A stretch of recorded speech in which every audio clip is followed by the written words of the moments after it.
Olá, sejam todos bem-vindos à nossa quarta aula de Fundamentos e Metodologia da Educação Infantil, da quarta etapa do Magistério Indígena Tamicã. Na aula de hoje, nós iremos tratar sobre o planejamento para a educação infantil. Considerando essa questão da diversidade étnica relacionada na educação infantil. Então, o planejamento pedagógico, ele é justamente esse instrumento de organização e reflexão do trabalho docente. Na educação infantil indígena, o planejamento ele deve considerar a língua indígena das crianças, as tradições culturais, os tempos e os espaços da comunidade e a participação dos anciãos das famílias. O referencial curricular nacional das escolas indígenas, que é o RCNEI, quem orienta, né, esse planejamento, valorizando o conhecimento tradicional e o protagonismo do comunitário. No caso, gente, quando a gente fala da questão de tempo, a gente precisa considerar que cada etnia, ela tem o seu tempo de se relacionar, ela tem a sua cultura, ela tem a sua língua. E o docente, ele precisa saber, conhecer onde ele está inserido para poder trazer essa questão da contextualização do planejamento lá na educação infantil indígena. Temos como objetivo valorizar a diversidade cultural das crianças na educação infantil, por meio de quê? De atividades que elas reconheçam e incluam suas identidades, suas histórias e tradições do cotidiano escolar, promovendo o respeito e a convivência entre esses diferentes espaços. Ou seja, quando eu falo de contextualização, você precisa saber quem é essa criança, quem são os pais dessa criança, de qual comunidade essa criança está vindo, né?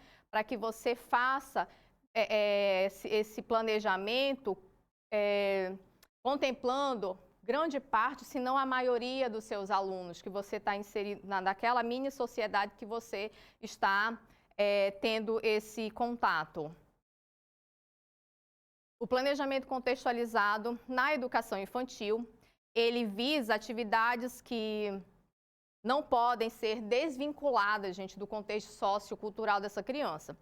As ações elas precisam ser planejadas e representem a pluralidade de tradições, de línguas, histórias, músicas e forma de expressão corporal, oral e artística de cada, não digo nem de cada povo, mas de cada ser que está ali, daquela criança que está em sua sala de aula. Você tem que pensar a maneira como ela se relaciona com o outro, como você vai abordar o simples ato de falar, a interação uma com a outra, cabe ao docente fazer essa inter-relação dentro da sua sala de aula.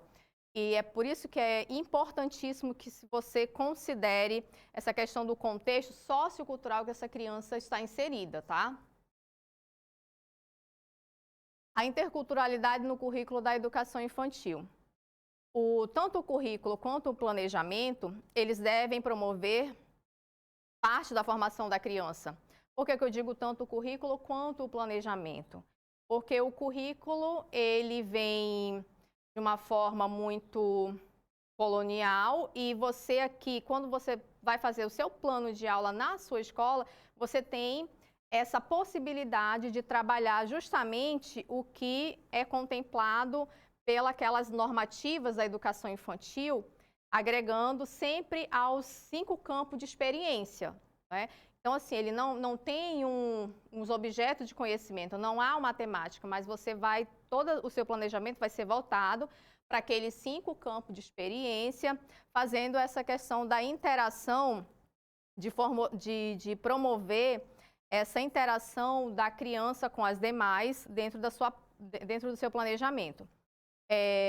Ela também deve incluir brincadeiras, danças, celebrações, trabalhar com o artesanato na educação infantil, que você vai ensiná-lo ao trato com a natureza, com a essência, né, de você trabalhar com a massinha, com o barro, de modelar, e e outros artefatos, digamos assim. Saberes científicos e tradicionais na educação infantil. Essa integração entre saberes científicos e tradicionais na educação infantil, ela representa uma prática pedagógica inovadora e humanizada, que reconhece a pluralidade de conhecimentos presentes nas sociedades. Foi isso que eu acabei de falar. Quando você vai trazer a questão de trabalhar com a musicalidade, você perceber que se você estiver numa comunidade onde são todos macuxi, você vai trabalhar com a dança que é trabalhado fora dentro das comunidades, quando tem os encontros, tratando da questão do desenvolvimento mesmo da comunidade, trazer isso para a escola, o fazer do arco e flecha, o fazer do trançado de uma peneira, de um tipiti, de uma darruana. Então, tudo isso, você traz esse tipo de prática para a criança, né? Isso você vai fazer com que ela se sinta mais presente e ela faça parte dessa sociedade que está em desenvolvimento. Essa integração, ela não só amplia o horizonte das crianças sobre o mundo, mas também ela colabora para a construção de uma educação mais inclusiva, né? Contextualizada e transformadora, capaz de formar sujeitos críticos, criativos, conscientes da sua identidade, da sua relação com a natureza e a sociedade. Por que é essencial você trabalhar com a questão dos saberes da comunidade dentro da sala de aula? Porque é isso que a criança vive em casa.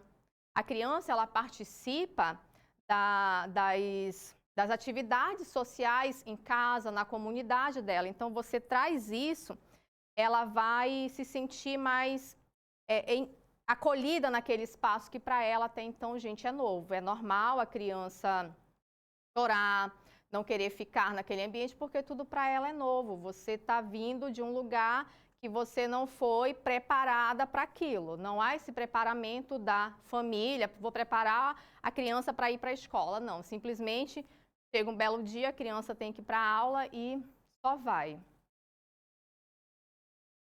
Então, eu trago aqui um exemplo de planejamento, não é um modelo a ser seguido, digamos assim, vocês já devem ter um modelo de planejamento. Isso aqui é só um exemplo, né, do que não pode faltar dentro do seu planejamento, que são os elementos aqui como a temática, né, o objetivo, o campo de experiência, a atividade que você vai desenvolver, os materiais que você vai utilizar dentro dessa atividade e uma avaliação, né?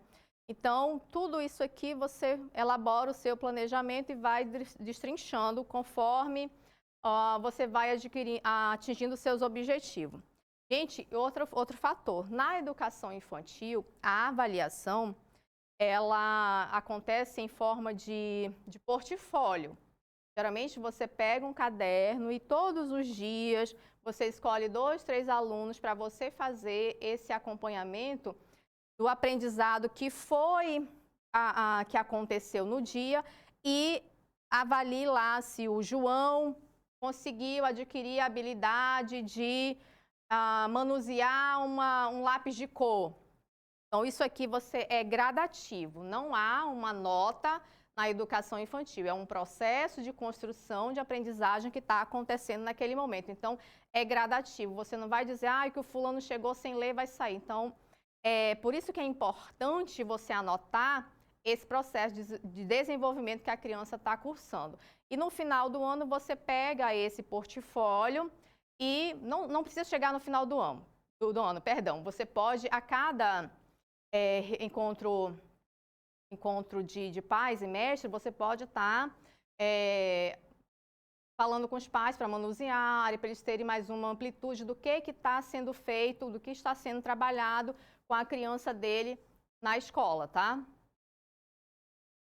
Muito obrigada, chegamos mais um final.